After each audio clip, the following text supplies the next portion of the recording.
is ended. The Atari 8-bit podcast.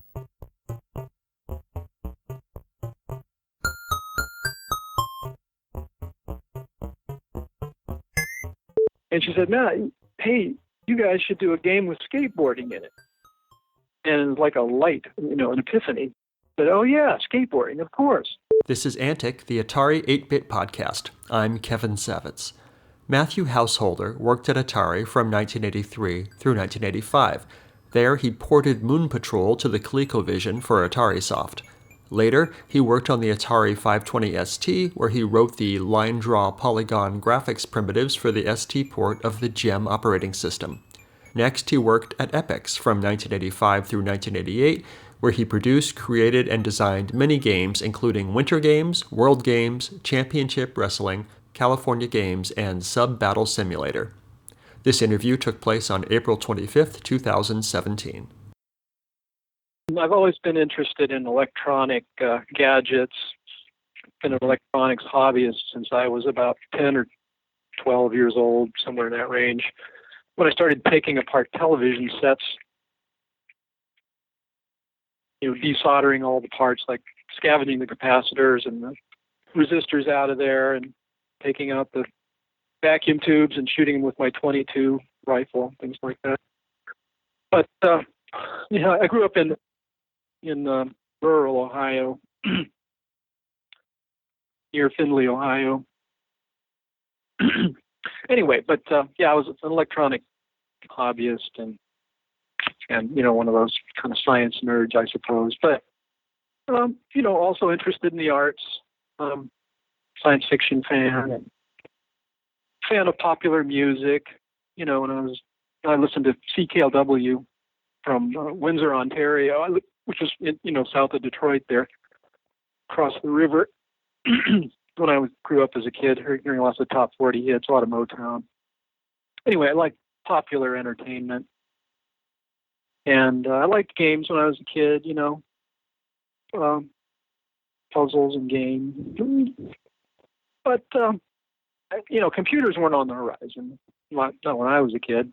We're talking about this mid-'60s. At least, nobody I knew had a computer, had access to one. But, I studied a lot of science, science and math. And I went to Kent State University after high school.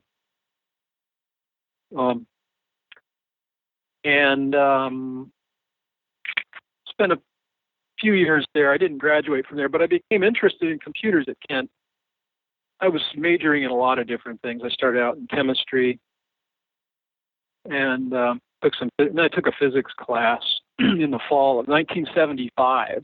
It was a laboratory class to design physics lab instruments using op-amps, which are analog computers. It was a class to build analog computers.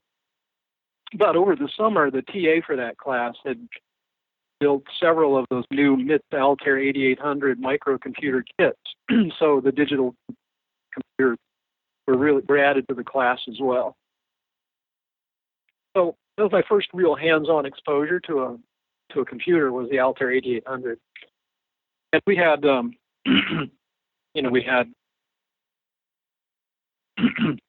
teletypes for input and output, and we learned how to program in assembly language and also Microsoft Basic to do our lab project work.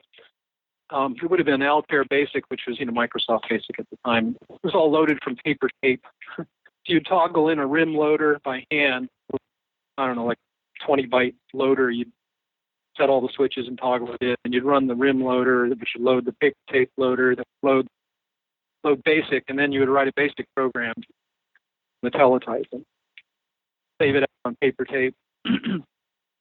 Anyway, my first program that I worked on game-wise was a version of Mastermind using a teletype for I/O. I did the computer opponent AI. So anyway, it was kind of fun. So I went through a lot of majors there and ended up dropping out finally in '77. I actually met my wife there, and we'd been married while we were sophomores. We got married very young. But anyway, in '77, I built my own home computer from a kit, a Poly 88 home computer. It's an S100 bus computer. And then I taught myself the 8080 instruction set and learned, how to write assembly language, and then did my own hand assembly. I didn't have an assembler or anything like that. So I would write out the code on paper and then hand assemble it into machine code and then enter it into the keyboard. It had a keyboard. Poly 88 was cool. I had a keyboard. Didn't have to toggle things in. So I could type it in hex. And I wrote a simulation of the graphics cellular automata program called Life by John Conway, and I wrote it on the Poly 88 graphics card. Anyway, I enjoyed doing that, but I thought it was just that home computers were not going to be popular because they were too hard to use. So I said, well, I know how to do this engineering, this computer programming and stuff. I think I'll get a job as computer engineer. So I applied to the University of Michigan, where my wife was now going for a master's degree in library science. And they accepted me, and I spent 2 years there and got a degree in computer engineering in 2 years around the calendar. Well, I transferred in a lot of credits, but most of them didn't really count toward engineering. Like, I practically had a BA in cultural anthropology by the time I finished at Kent there, but that didn't really get anywhere. So I had 2 years of Russian. It's like, what, engineering? You don't need any foreign language. Anyway, so, I was wrong about home computers not becoming a mass medium.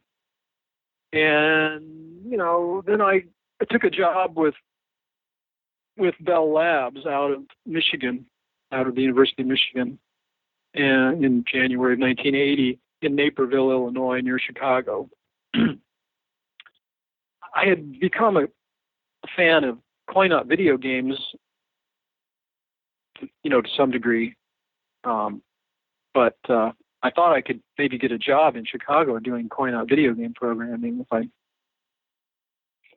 I moved there and looked around for a while. So I took the Bell Labs job. It was pretty dull, stodgy place to work, though. It was just really kind of horrifying. But I would go out to lunch every day, spend 2 hours on lunch, drive to a nearby video arcade and spend my quarters, a couple hours playing video games like Carnival and Lunar Lander and Asteroids, and became, more convinced that I really wanted to make video games, coin-op video games for a living. And then Bell Labs sent me to Northwestern. It was part of the deal when they hired me, was they would send me to get a degree, master's degree in computer science. And I did that at Northwestern, which was there north of Chicago and in Evanston, Illinois. And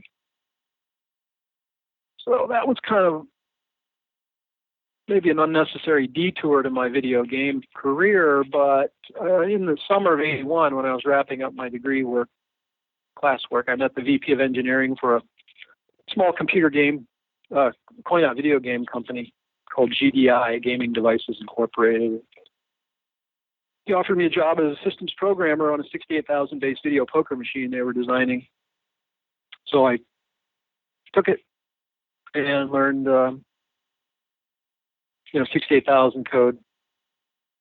And but after a year or so, it became clear to me and my programmer and partner, there were two programmers there, Chris Krubel, who I met there, that GDI was never going to, get out of the weeds. They were trying to build this machine, and it was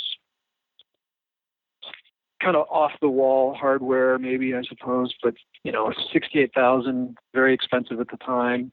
had a weird frame buffer, 400 by 300 screen, higher res than typical at the time, but it didn't have a hardware blitter. So it was just like kind of like the Williams Defender hardware, but used the 68,000 instead of 6809. Anyway, GDI was a slot machine division of X-Core, which used to be called Seaberg, the jukebox and slot machine company, which oddly enough used to own Williams. And GDI, X-Core just recently spun Williams off, taking a bunch of debt with them, figuring they'd crash and burn. And but they had a talented group of engineers and programmers there who designed Defender, and Williams became a huge moneymaker, and X-Core wanted to duplicate, I think, that success with GDI. It says, oh, well, let's take our slot machine division and they have them do a video poker machine and do a bunch of other video games too. But anyway, after a year or so, it just seemed like they weren't going to get anywhere. And so Chris and I decided we were going to go find another job, and we looked around and found Gottlieb was hiring in 80. So we left in 82, joined them to work on a game based on a movie license they had. Their parent company was Columbia Pictures, which was owned by Coca-Cola at the time. So they wanted us to do Crawl. The guy that interviewed me, Ron Waxman, said, "Okay, I'll hire you two guys. Yeah, but you got to do this game Crawl." It's like, okay, whatever, I don't care. Good. It's more likely it's going to ship and get done, right? That's what I was thinking. So we worked on, so we started in summer of 82, I think, at Gottlieb. And we did Crawl together. I was the principal designer. Still have all my notes on the Crawl design. Most of it's written on pieces of paper. Even a lot of my coding design was done on paper. I still have a lot of handwritten code. And that was just my style. I don't know why, but I continued to do that later in my career too. But anyway, so Chris and I did Crawl together, but then after about it made money, but the movie was a huge flop. And, the coin-op business was crashing in 83 when Crawl came out. It did well enough. I think it did a couple thousand units. So I asked a headhunter to find me a game programming job in California near San Francisco. And my wife and I knew people in California, science fiction fans, San Francisco-based science fiction fans, so-called punk science fiction fandom. And we decided to move out there. And anyway, this headhunter got me interviews with Lucasfilm Games division, which was just starting up, and Atari. And Atari offered me a job converting converting coin-op hits to the ColecoVision. So, that was fine with me. It was a big raise from what I was earning in Chicago. And there was a substantial cash bonus for completing games, at least at that time. That was the promise anyway. I don't remember what the number was, but it was many thousands of dollars. It's like, wow, that'd be like a year's income. I was like, okay. They moved us, and that was great. I moved to San Francisco. My wife and I didn't like living in Silicon Valley. We thought it was kind of remote and barren from culture, and so a lot of our friends were in San Francisco, so we moved to San Francisco. And I commuted out of San Francisco during my whole game career out here. Wow. Yeah. Anyway, it's very common now. Everybody wants to live here and work somewhere else. So they wanted you to convert arcade games to the ColecoVision. I assume this was they were supposed to be published by AtariSoft? Yeah, but for AtariSoft, yeah. Mm-hmm. Well, it was in the ColecoVision group within the home computing division, technically. And then AtariSoft was a publisher within Atari that had the right to publish its own coin-op hits on all platforms, and it had secured the rights to publish other coin-op hits on all other platforms too. So one of the games they had was Moon Patrol, and they assigned that to me ultimately. They had me work on something else for a while, Vanguard, which was a horizontally scrolling game. And they said, "Oh no, we want you to do Moon Patrol after a couple of weeks." I said, "Okay, good, because Moon Patrol is a better game, more fun, but more challenging too. It had multiple layers of scrolling. The Moon Patrol hardware was pretty sophisticated at the time, so it had differential scrolling, overlapping backgrounds. But so I wrote an engine for the ColecoVision that did scrolling, which was not easy. Did fine scrolling, and I did a bunch of other wacky stuff like writing software sprites where you would allocate. It had hardware sprites, but didn't have enough to do the whole game, and I needed more sprites, so I wrote a software sprite system that allowed me to move the moon buggy around. The moon buggies in Moon Patrol is this software sprite, basically, except for the wheels and the bullet. It moves around on that green background. You just don't know that it's blank green, so I move it around in software. Anyway, but it was cool. I got it done, basically done and ready for production. After like 8 or 9 months there in like March of '84, I think it was. And then AtariSoft. Well, by that point, Atari was losing $1 million a day. Probably doesn't sound like a lot today. But back then, it was just monumental money. And AtariSoft decided to cease publication, so they just canceled publishing any more ColecoVision games or any games at all. Pretty soon, Atari was spiraling into the dirt. I mean, it was obvious. Sure. That Atari was in trouble. But this game somehow leaked out into the world, because I'm watching a YouTube video of the gameplay right now. Oh, yeah. The game was done essentially, and I was kind of disappointed that it wasn't going to be published. Well, kind of, because I was going to get like $25,000 bonus or something, and they yanked that back. Like, nope, you don't get that. It's not being published.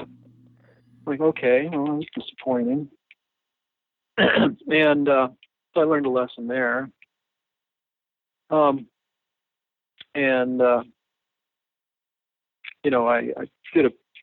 did a version for myself and some other friends where I just kind of did comedy versions, wrote some ROMs, wrote some EPROMs, comedy versions for myself, but I retitled Map Patrol.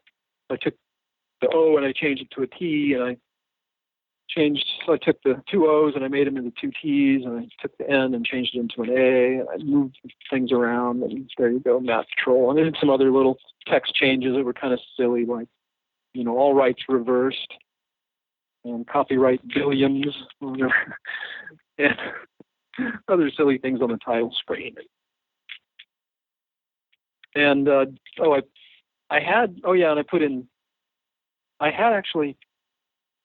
wanted them to ship the game with Devo hats as one of the UFO forms, and it was accepted that way. Devo hats, the red energy domes. Sure. Devo was one of my favorite bands at the time. Yeah. We went to Kent State, and they did too. We happened to see them there before we left, but my wife and I. But anyway, I had Devo hats in there, and I did some other goofy stuff, so like a flapping white brassieres, and that was instead of one of the other enemies. A 3-cup enemy, I changed it to a 2-cup brassiere. Okay. Whatever. Juvenile crap, I suppose. But, I was much younger. Kind of rebellious, I suppose. Thought it'd be fun to see. Give these to my friends. Say, okay, here we go. I gave out a couple. I think a friend of mine, Jim Eisenstein, got one. I can't remember. And then I think I gave one to one of the testers. And then I had one for myself for the product manager who had already been fired, and I just kind of kept it and set it aside. And it was in my vast array of hoarded stuff, electronics and whatever junk I was collecting in the basement. And then a guy, it was the early days of the internet, I guess, wanted to get a copy of this. I don't know how I talked about it. I talked about it to somebody who was a collector of ColecoVision games. They were looking for, like, what do you call them? Prototype cartridges. And I said, well, I've got one. And finally, I made a copy of it for him, sent it to him. And then a few years later, it was on the internet. So he apparently leaked it or let somebody else put it on the internet. But that's fine, because otherwise it wouldn't exist at all except for my own copy. Right. But a lot of people seem to like it. I was proud of my work, but, it's too bad it never got published officially. Yeah.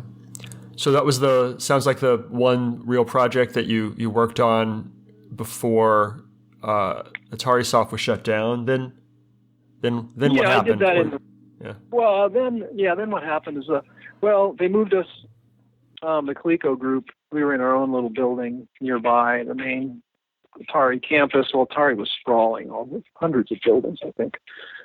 But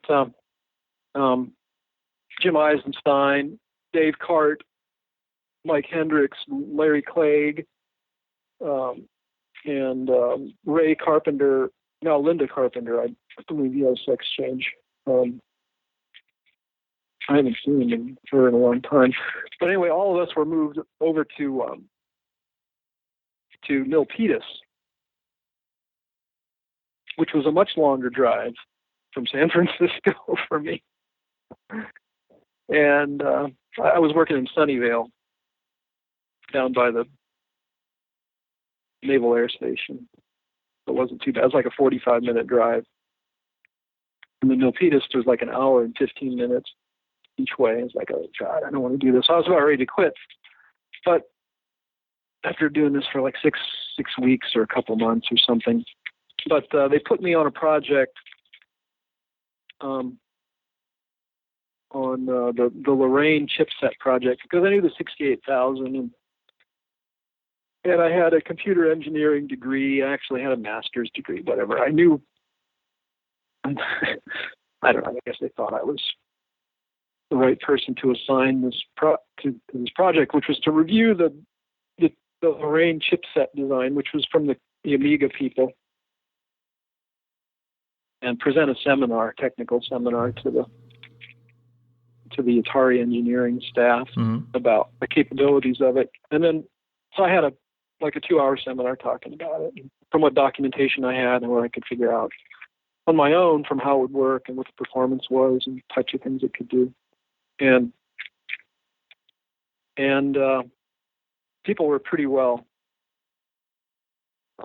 shocked by it who showed up, because a lot of them hadn't heard anything about this, internal engineering teams. And, there was a lot of resentment and disbelief in the room, I remember, but a lot of people came up and were asking me these heated questions, thinking that I was some kind of mastermind behind some of this. But it's just like, no, I'm just a messenger, There's this other technology that really looks cool and better than probably anything else Atari had in the pipeline internally. That was my thinking. I had no idea. I was just this guy who'd only been there a while and worked on Moon Patrol with the ColecoVision. But, I don't think there was any internal conspiracy or anything, but just poor communication as usual among corporate whatevers. And anyway, it didn't matter for long. Most everybody in that room was history. There were like 100 people in there. We just didn't know it yet. But very soon, Jack Trammell was handed Atari in exchange for debt. And it wasn't really a sale. It was just kind of like, oh, here's some debt, and you get Atari too. And so my new boss became essentially Leonard Trammell, Jack's youngest son, who had a new PhD in astrophysics or something, and was kind of a computer hobbyist hacker too. But he didn't really have much knowledge or experience in software development or engineering. But, he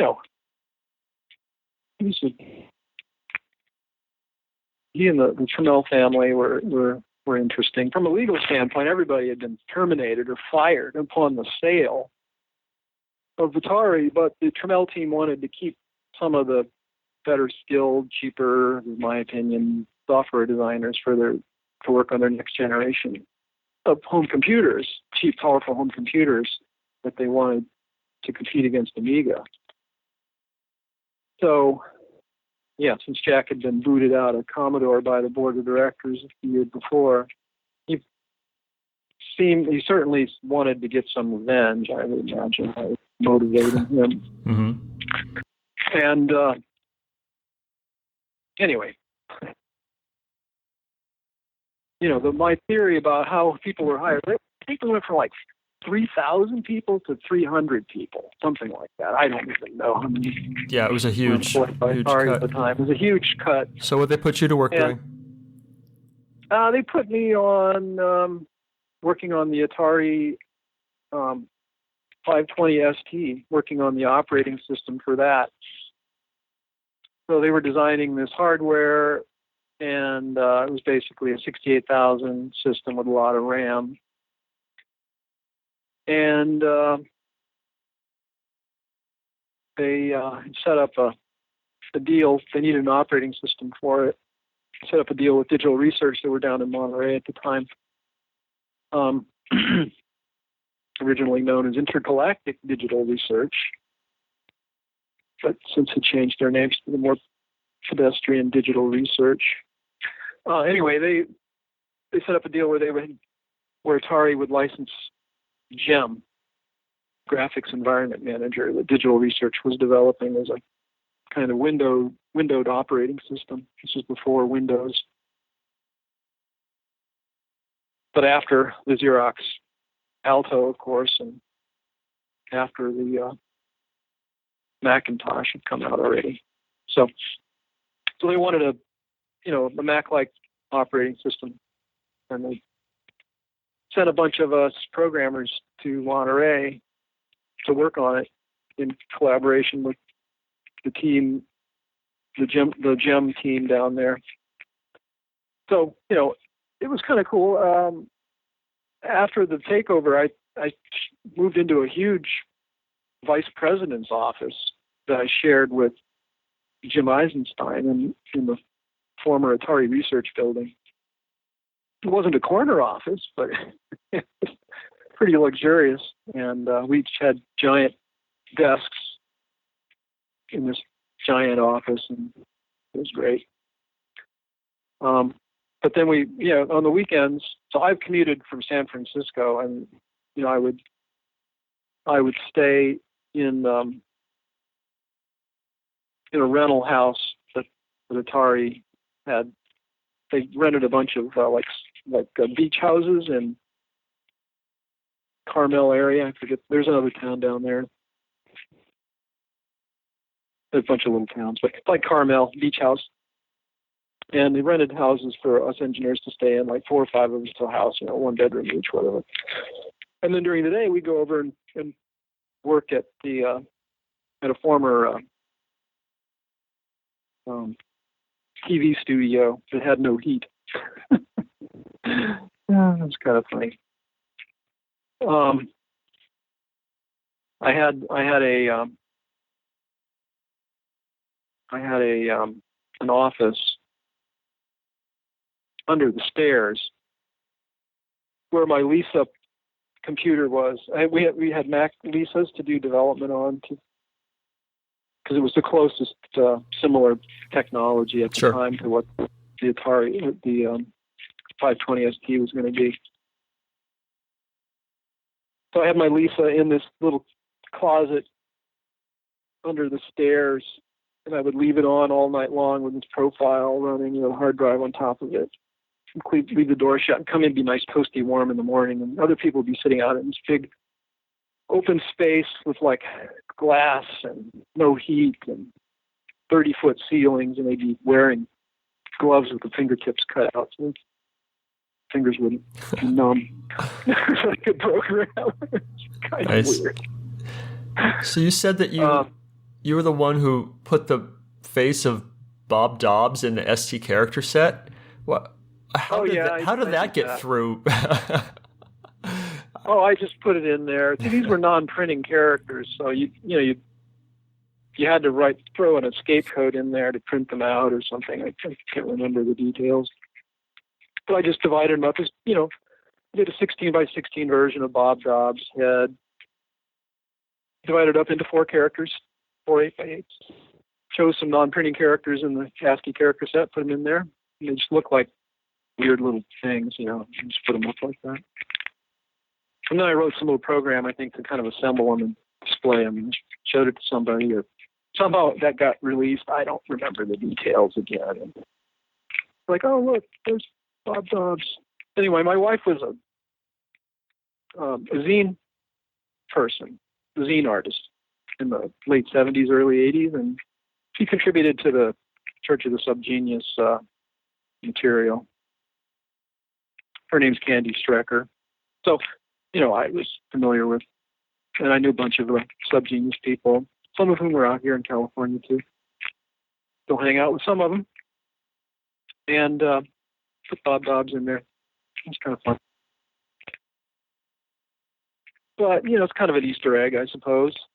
It's an Easter egg tradition, whatever. It wasn't meant to do any harm, but I don't think when people found out about it, they were very happy. Probably nobody was very happy about it.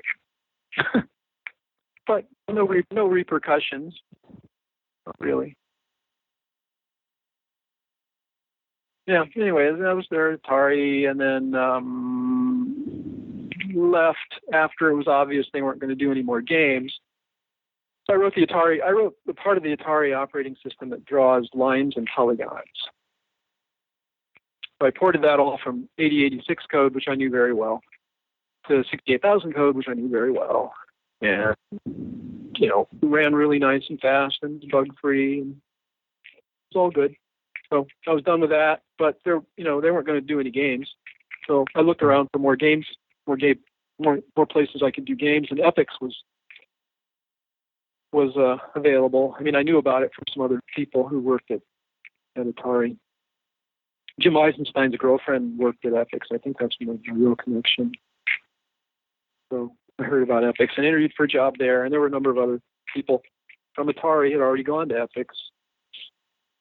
And, went to EPYX, but they hired me not as a programmer. They hired me as a producer or project manager, which was fine with me because I'd be able to work on more than one game at a time, and that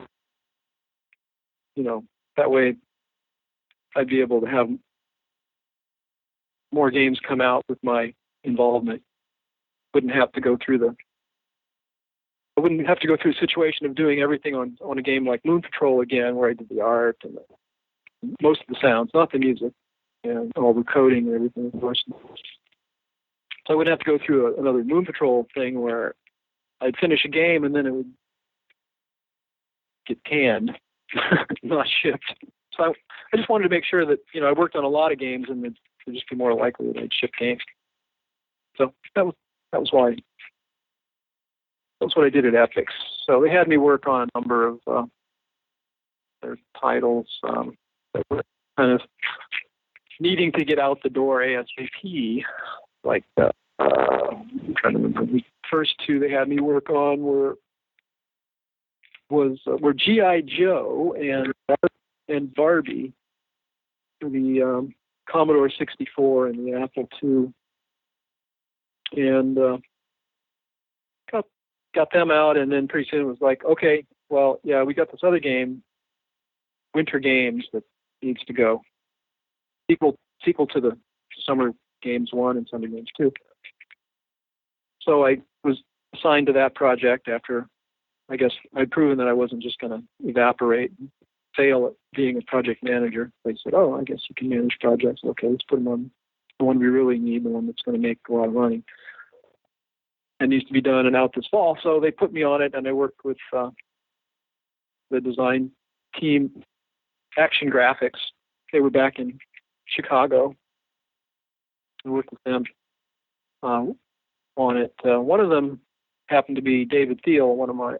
He worked on my first game, Krull. He was the sound designer on Krull back at Gottlieb.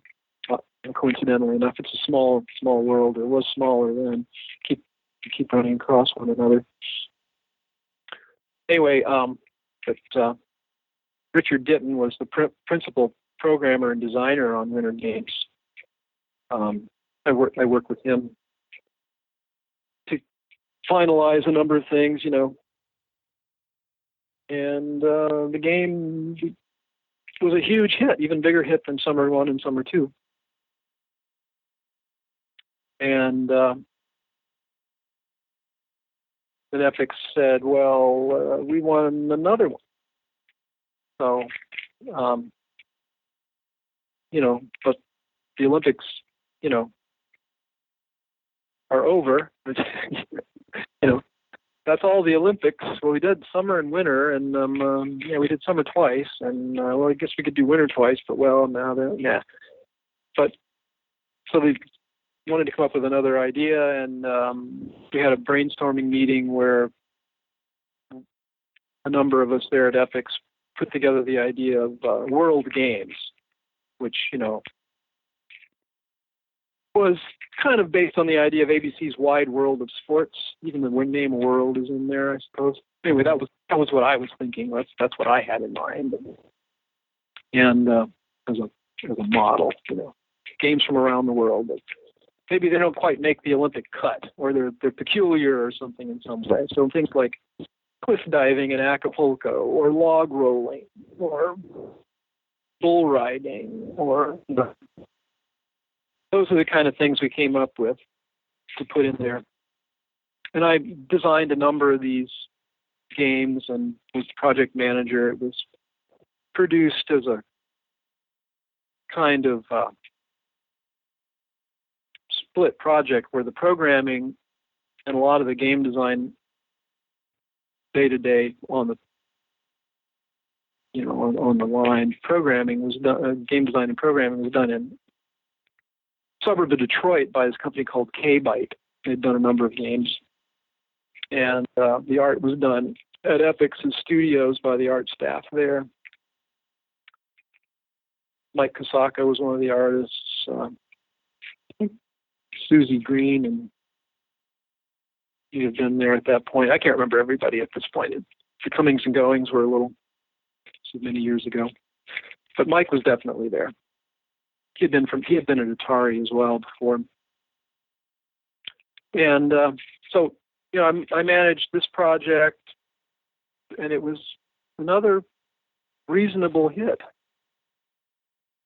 And then while we were wrapping it up, we went to this caber toss was in there, the Scottish games, caber toss. That was one of them. Even though we didn't do it the way it's really done in the real world, we said, well, we're just going to do whatever we want because we need to make it look good on screen, and who cares, and it's having fun. So I remember this, so this was like late summer of the year that came out. Was that 86, I guess? Yeah. And my wife and I had gone to the Scottish games to kind of watch the caber toss. And then we came home, and so I was finishing World Games up. My wife and I went for a walk one Saturday morning in our neighborhood here in the Excelsior district of San Francisco. We were walking down Lisbon Street toward Geneva Avenue at Italy in particular, and a kid on a skateboard went by down the street. This is 1986, yeah. And she said, Matt, hey, you guys should do a game with skateboarding in it. And it was like a light, an epiphany. Went and said, oh yeah, skateboarding, of course. And surfing. And hacky sack. And frisbee. All these California game type ideas, kind of all put together in one. It would be very appealing to the target market, much more youth oriented, not this stodgy Olympic metaphor anymore. But, definitely more, and definitely hipper. And I said, yeah, and like as we walked to breakfast, it was pretty well, the whole idea was there was a huge framework there, of course, the game series framework. And then, my experience in having already built 2 of these titles, like, okay, I'll write up a little paper for it, and I presented it. So at some point, I can't remember when or how soon, but it was pretty much, yes, this is the next game we got to do.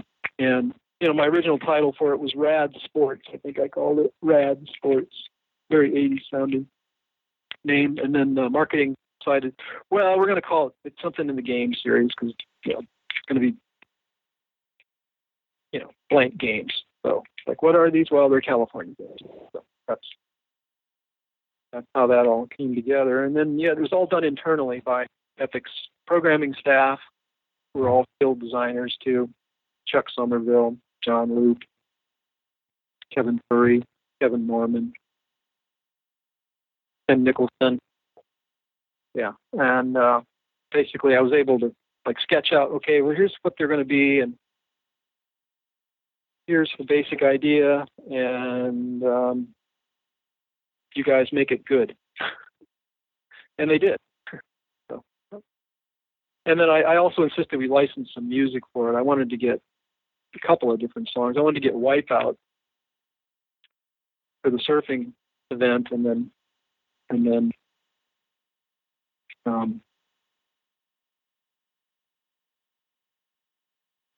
Louie Louie for the title screen. So we got Louie Louie, but EPYX said, nah, we're not going to pay for 2 songs. And so we kind of did a knockoff of Wipeout instead. Chris Grigg, a musician from Negative Land, did a lot of the audio on it. Yeah, I met Chris Grigg at that time and helped him get hired there. They were also in that loose, anarchist, pop culture satirizing fandom mode, like the Subgenius people. So we kind of were simpatico. Anyway, so I managed the California Games, and it was a huge hit, biggest hit ever. It appeared on about everything. And then, it was very successful for EPYX. EPYX grew dramatically in size and product catalog, but ended up making a number of bad decisions that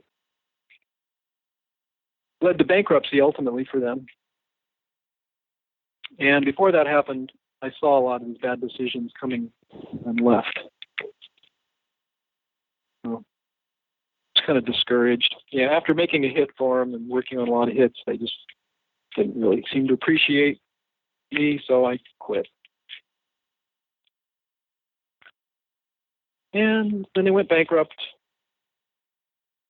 And I did some things on my own during that period of time. I took almost a year off, like a self-financed sabbatical, and just developed new hobbies and interests in electronics. I started collecting transistor radios. I was one of the first transistor radio collectors in that boom in the late 80s, early 90s. Some of my stuff appears in books of the time, transistor radio collecting books, whatever that's worth. And, I rediscovered that I could do electronic hobbyist stuff, analog electronics as well as digital. So got back into that. Cool. Then I went back into the games business after about a year or so. Back to EPYX even. Well, after they were bankrupt, tried to help save them, and that turned out not to be possible. Not possible. Not possible. Good try, though. Yeah, well, it was small again, so that was nice. Yeah. But it was, Are you still what do you do today? Well, what I do today is I stayed in the game business. What I do now is I no longer make money in the game business, although I operate a game called Word Nerd on Facebook, iOS, and Android. It's a game that makes money for my service providers, but it doesn't make me and my business partner any money.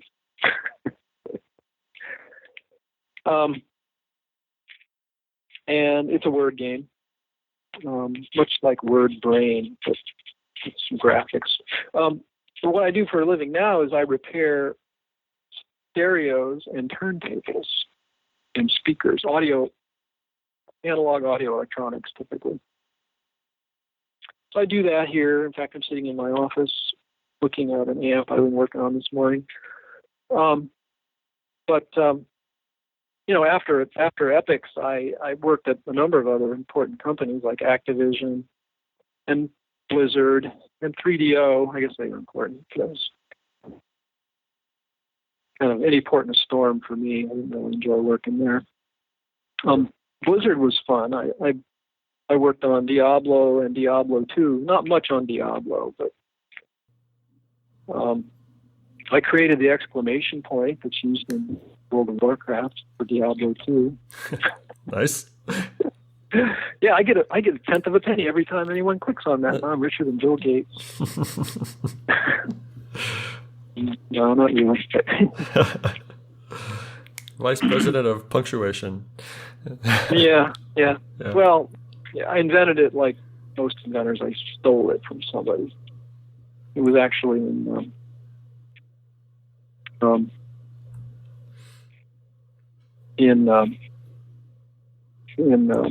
game. What was it? Solid Snake. Which game was that in? Never played it. I'm not sure what game you're referring to. Yeah. What was it? Oh, Metal Gear Solid. Oh, okay. Yeah, Metal Gear Solid had exclamation point that would appear above the enemy characters when they spotted you. Mm-hmm. That say like they're going to come kill you now, but then they forget about you. The exclamation point would go away. Well, anyway, I said, well, we need that for our NPCs. Cool. We'll use an exclamation point. So it seemed like this, totally going off track, talking about fixing turntables. Yeah. It seemed like maybe a year or two ago there was just like this vinyl resurgence, and it was like the hip new thing. And I'm wondering if you saw that, and has it cooled down, or is it still hip and new? Vinyl. Well, vinyl is driving a lot of the interest in turntables, of course, and there's record stores popping up all over San Francisco and throughout wherever. So there are 2 record stores on Valencia Street nearby in the Mission. I live nearby. I can get there in like 10 minutes. And I've got connections there. They have my cards. People need their equipment fixed. They hand out my card. And I also have turntables on consignment there in the stores. And then there's one in Hayes Valley called Originals Vinyl.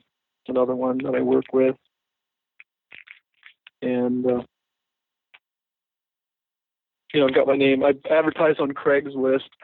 That old school technology of Craigslist makes me money. Makes me some money. Nice. Yeah. I mean, I've got the best boss I've ever had. That's me. Yeah.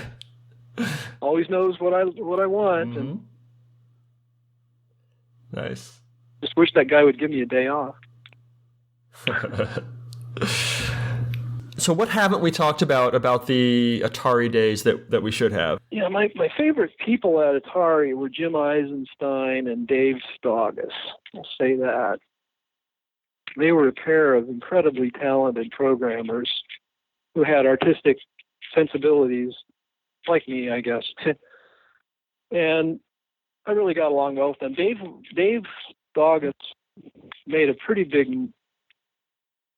had a big impact on me. He's the guy that did Crawl for coincidentally, he did Crawl for the VCS. And I did Crawl for CoinOp, and we'd never talked to one another before we met at Atari. And we only met at Atari after the Trammell takeover because we were both kept on and assigned to the Atari ST project. And so was Jim Eisenstein.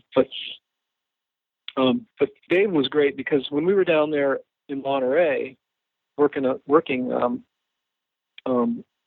he was a big runner, and he would run up Jack's Peak.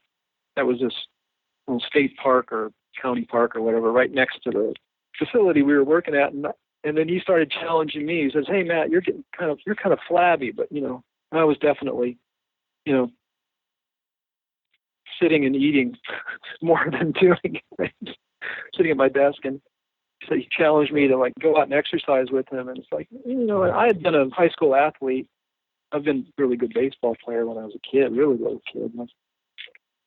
And, you know, it's like, well, yeah, okay. I played high school football, varsity football. Well, my high school was tiny, so if you went out for any sports team you were on, it was also the basketball manager. I couldn't play basketball. I was kind of tiny. 5'6" doesn't really get you too far on a basketball court, but he challenged me to go running up Jack's Peak, and I said, okay, well, I'll try it. And then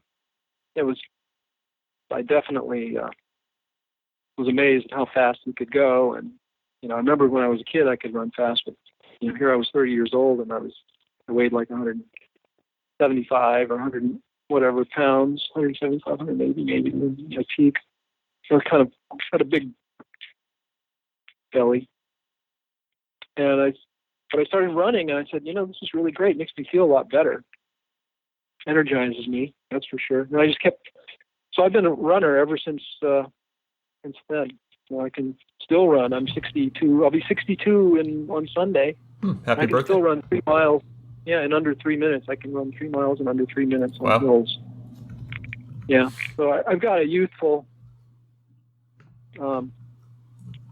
physical state because of Dave Stoggs. Nice. Thanks, Dave. Nice. So he left an impact on me, and I haven't seen him for years. Anyway, I'm not sure what happened to him. He was, last I know, he was in Berkeley. But I haven't seen him probably 20 years. Yeah. Anyway, yeah, so yeah, Jim and Dave were two of my favorite people at Atari. Nice. Yeah, and then what else do I think about Atari? Well, Atari was famous for having Friday donuts and a beer bash or whatever at the end of the day. So you go in Friday morning and have donuts. I love donuts. I still love donuts. I think it was one of the things that's, you know, Atari having these donuts may have inspired a lot of other companies to add more meals, you know, or other, you know, food availability, paid for food, you know. I mean, when I worked at EPYX, there wasn't any paid for food, and when I worked at 3DO, there was no paid for food, and Activision, no. And finally, when I worked at Blizzard, Blizzard North in particular, in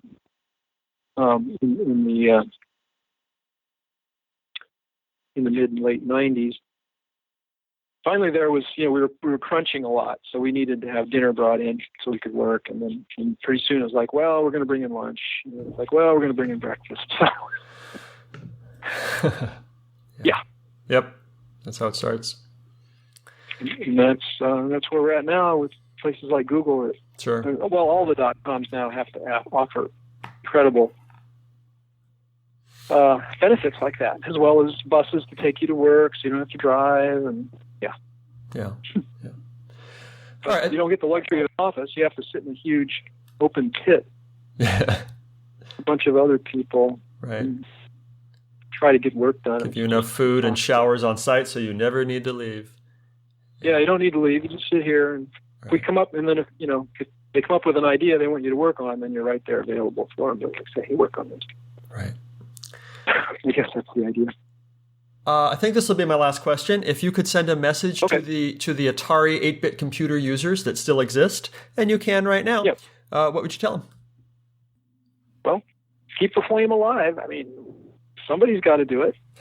Glad you're doing it. I'm not doing it. I'm working on turntables. Right.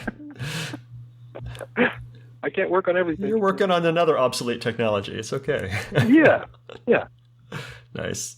I think I have what I need. Thank you so much. Okay. Thanks, Kevin.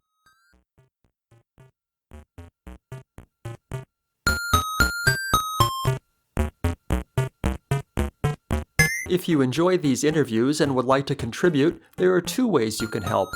You can help fund these interviews directly by contributing to my Patreon. A small monthly contribution will help offset the expenses of making these oral history interviews.